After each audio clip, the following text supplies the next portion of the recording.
ಈ ಒಂದು ನಗು ಈ ಹುಡುಗನ ಬದುಕನ್ನೇ ಚೇಂಜ್ ಮಾಡಿದೆ. ಹೌದು, ನೀವು ಸೋಷಿಯಲ್ ಮೀಡಿಯಾ ಬಳಸ್ತಿದ್ರೆ ಈ ಹುಡುಗನ ನೋಡಿಲ್ಲ ಅಂತ ಹೇಳಕ್ಕೆ ಸಾಧ್ಯನೇ ಇಲ್ಲ. ಎಲ್ಲರ ಮೀಮ್ಸ್ ಗಳಲ್ಲಿ, ಜೋಕ್ ಗಳಲ್ಲಿ ಎಲ್ಲಾ ಕಡೆ ಈ ಹುಡುಗನ ವಿಡಿಯೋ ಬರುತ್ತೆ. ಆತ ನಗುದು ನೋಡುವಾಗ ನಮಗೂ ನಗು ಬರುತ್ತೆ. ನಾವೇನೋ ಒಂದು ಟೆನ್ಷನ್ ಇದ್ರು ನಮಗೂ ನಗು ಬರುತ್ತೆ. ಕಿಸ್ಕೆನ್ನೊಂದು ನಗಾಡುವ ರೀತಿ ಇದೆಯಲ್ಲ, ಅದು ಎಷ್ಟರ ಮಟ್ಟಿಗೆ ವೈರಲ್ ಆಗಿದೆ ಅಂದ್ರೆ ಆ ಮೀಮ್ಸ್ ಅನ್ನ ದಿನನಿತ್ಯ ಕೆಲವರು ಬಳಸ್ತಾ ಇದ್ದಾರೆ. ದಿನನಿತ್ಯ ಅದು ಸೋಷಿಯಲ್ ಮೀಡಿಯಾದಲ್ಲಿ ಟ್ರೆಂಡ್ ಆಗ್ತಿದೆ. ಅವತ್ತು ತೆಗ್ದ ವಿಡಿಯೋ ಇಲ್ಲಿವರೆಗೆ ಓಡ್ತಾ ಇದೆ ಅಂದಾಗ ಆ ನಗುವಿನ ಪವರ್ ಎಷ್ಟಿದೆ ನೋಡಿ. ಆದ್ರೆ ಈ ನಗ್ತಿದ್ದಾನಲ್ಲ, ಈ ಹುಡುಗನ ಹಿಂದೆ ಒಂದು ದುಃಖದ ಕತೆ ಇದೆ, ಜೊತೆಗೆ ಸಾಧನೆಯ ಕಥೆನೂ ಇದೆ. ಒಂದೊಂದಾಗಿ ನೋಡುವ ಬನ್ನಿ. ಈ ಹುಡುಗ ತುಂಬಾ ಬಡತನ ಮನೆಯಲ್ಲಿ, ಒಂದು 4th ಸ್ಟ್ಯಾಂಡರ್ಡ್ 4ನೇ ಕ್ಲಾಸ್ ವರೆಗೆ ಹೋಗ್ತಾನೆ. ನಂತರ ಅವನಿಗೆ ಓದುವ ಒಂದು ಆಸಕ್ತಿ ಇದ್ರು ಸಮೇತ ಮನೆಯ ಪರಿಸ್ಥಿತಿ ಅವನ ಆಸೆಗೆ ಪೂರಕ ಆಗಿರಲ್ಲ. ಶಾಲೆ ಬಿಡ್ತಾನೆ, ಒಂದು ಲಾರಿಯಲ್ಲಿ ಕ್ಲೀನರ್ ಆಗಿ ಕೆಲ್ಸಕ್ಕೆ ಸೇರ್ಕೊಳ್ತಾನೆ.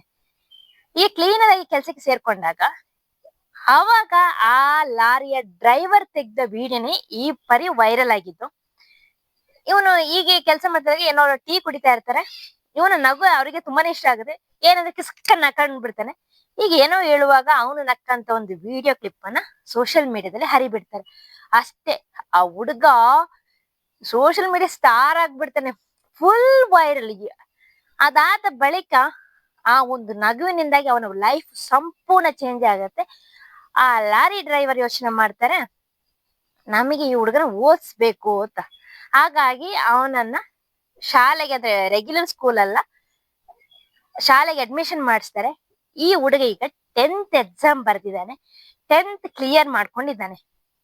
ಈಗ ಅವನ ಬದುಕನ್ನ ತುಂಬಾ, ಈಗ ಸೋಷಿಯಲ್ ಮೀಡಿಯಾದಲ್ಲಿ ಆಕ್ಟಿವ್ ಆಗಿದ್ದಾನೆ. ಅವನ ಬದುಕನ್ನ ಒಂದು ಒಳ್ಳೆ ರೀತಿಯಲ್ಲಿ ಕಟ್ಟಿಕೊಳ್ತಾ ಹೋಗ್ತಾ ಇದ್ದಾನೆ.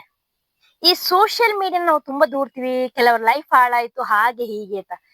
ಸೋಷಿಯಲ್ ಮೀಡಿಯಾನ ಸರಿಯಾದ ರೀತಿಯಲ್ಲಿ ಬಳಸಿಕೊಂಡು ಅದರಿಂದ ಲೈಫ್ ಕಟ್ಟಿಕೊಂಡವ್ರು ಲಕ್ಷಾಂತರ ಮಂದಿ ಇದ್ದಾರೆ. ಆದ್ರೆ ಒಂಥರ ಬೆಂಕಿ ಕಡ್ಡಿ ರೀತಿ ಅದನ್ನ ಹೇಗೆ ಬಳಸ್ಬೇಕೆಂಬ ಒಂದು ಜ್ಞಾನ ನಮ್ಮಲ್ಲಿ ಇರ್ಬೇಕಾಗತ್ತೆ.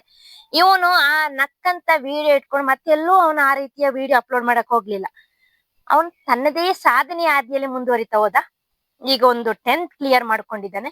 ಇನ್ನು ಎಜುಕೇಶನ್ ಮುಂದುವರಿಸಬೇಕೆಂಬ ಆಸೆ ಇಟ್ಕೊಂಡಿದ್ದಾನೆ. ಆದ್ರೆ ನಮ್ಮ ಹೂವಿನ ಬಣ್ಣದಂತ ಹುಡುಗಿ ಎಲ್ಲ ಕೆಟ್ಟದಾಗಿ ಆಡಿ ನಾನೀಗ ಬಿಗ್ ಬಾಸ್ಗೆ ಹೋಗ್ಬೇಕು ಅಂತ ಹೇಳ್ತಾ ಇದ್ದಾಳೆ. ಡಿಫ್ರೆಂಟ್, ಯಾಕಂದ್ರೆ ನಾವ್ ಹೇಗೆ ವೈರಲ್ ಆಗ್ತೀವಿ, ಯಾಕೆ ವೈರಲ್ ಆಗ್ತೀವಿ ಅನ್ನೋದು ಡಿಫ್ರೆಂಟ್ ಆಗಿರುತ್ತೆ. ನಮ್ಮ ಟ್ಯಾಲೆಂಟ್ ಇಂದ ಆಗ್ತಿದೀವ, ಅಥವಾ ನಾವು ವೈರಲ್ ಆದ ಮೇಲೆ ಅದನ್ನ ಹೇಗೆ ಬಳಸ್ಕೊಳ್ತೀನಿ ಅನ್ನೋದು ಕೂಡ ತುಂಬಾನೇ ಡಿಫ್ರೆಂಟ್ ಆಗುತ್ತೆ. ಈ ಹುಡುಗ ಮಾತ್ರ ಸೂಪರ್ ಆಗಿ ಮುಂದುವರಿತಾ ಇದ್ದಾನೆ.